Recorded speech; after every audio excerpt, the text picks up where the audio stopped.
Bonjour à toutes, bonjour à tous. Il est soupçonné d'avoir secoué son bébé. Un père de famille de 32 ans a été mis en examen à Besançon. Il a été arrêté mardi au CHU Bisontin après l'admission de sa fille âgée de 2 mois aux urgences pédiatriques. Les symptômes du nourrisson sont sans équivoque et son pronostic vital est engagé.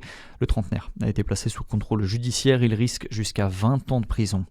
Quelques semaines après l'évasion des 2 détenus de la prison de Dijon, de nouveau l'indignation dans le monde pénitentiaire. Le syndicat USP-FO Justice a révélé mardi soir avoir découvert un colis armé, un paquet vraisemblablement livré par drone dans la nuit de lundi à mardi.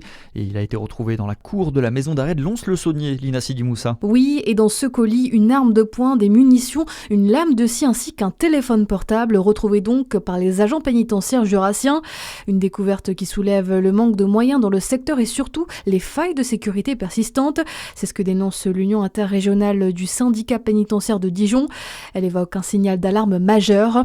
Dans un communiqué également, le garde des Sceaux Gérald Darmanin estime que cette découverte souligne la nécessité d'étendre à toutes les maisons d'arrêt le dispositif Zéro portable en prison lancé à la fin de l'année 2025.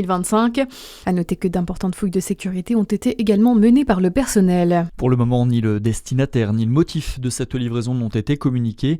Une enquête est ouverte. Des fouilles approfondies des cellules ont été conduites à la prison Lons-le-Saunier. La sécurité contre les drones a également été renforcée. Dans la course à la mairie de Dijon, c'est désormais officiel. Nathalie Kenders a annoncé être candidate pour les prochaines municipales. L'actuelle maire de la Cité des Ducs clarifie la situation et sa candidature ne surprend pas grand monde. J'ai envie de continuer à transformer la ville, a commenté l'élu socialiste hier. Elle sera à la tête d'une liste composée de figures de gauche, du centre et d'écologistes.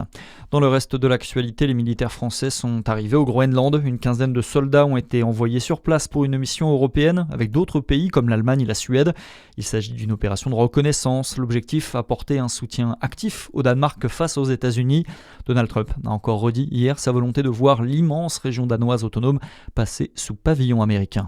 Mauvaise nouvelle pour les épargnants. La Banque de France propose d'abaisser le taux du livret A à 1,5% à partir du 1er février prochain.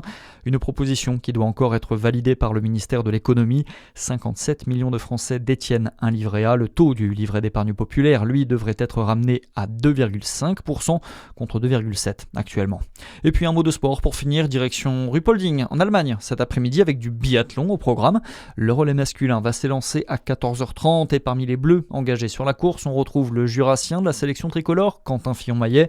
Il devrait être 3e relayeur cet après-midi et on croise les doigts pour que les hommes s'en sortent mieux que les femmes. Hier, elles avaient fini 4e du relais féminin. Voilà, c'est tout pour l'essentiel de l'actualité. Merci d'être avec nous à suivre votre météo sur Fréquence Plus.